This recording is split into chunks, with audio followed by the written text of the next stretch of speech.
It's early 1995 and, for want of something better to do and without anybody being particularly interested in what I was up to, I found myself at a crossroads. If not a crossroads, then at the very least I was at a junction.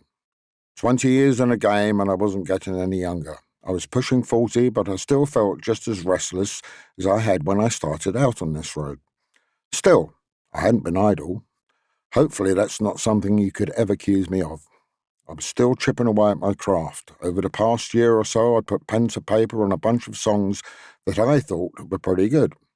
It's not an earth-shattering observation to make, but if you're a fisherman, you better get that boat out to sea and catch some fish.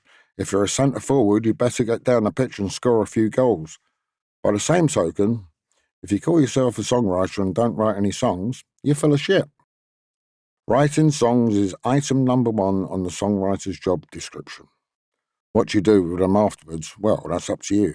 Usually, you record them yourself, or occasionally you might pitch them to other artists, depending on how they come out.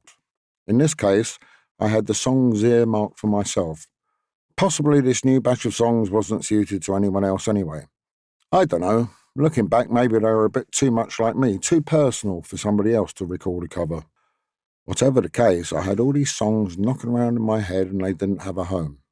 I laid down a rough batch of demos, but despite all of that, I couldn't really think straight.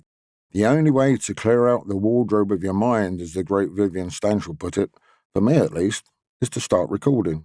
Decluttering, they call it these days. So that's what I did.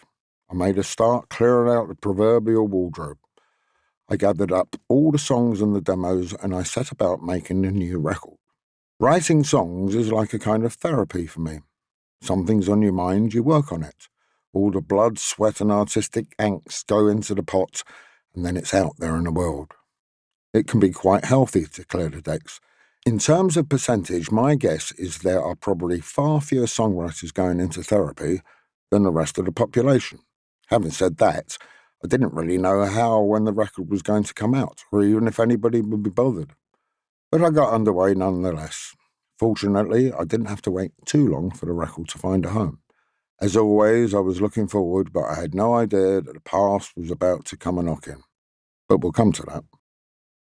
I'm friends with a guy called Tony Barber. Tony was playing bass with the Buzzcocks around that time in the 1990s.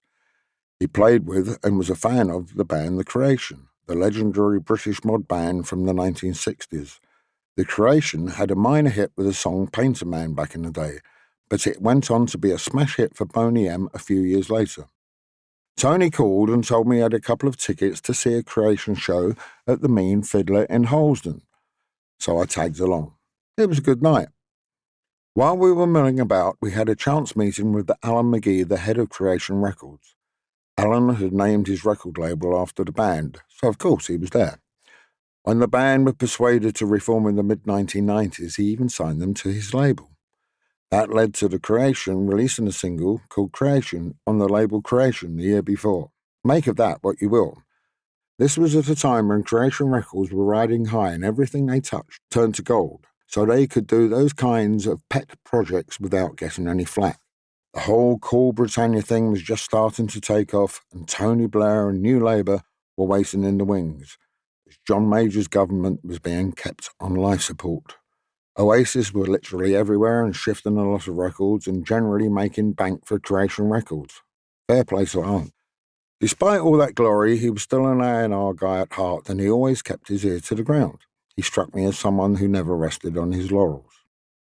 Tony introduced Alan to me, and Alan, being an old punk, we got talking. He loved the Pistols, so he was keen to hear a few old war stories from the horse's mouth, so to speak. Eventually, he asked what I was up to now, and I told him about the new record I was working on and that I didn't have a home for it yet.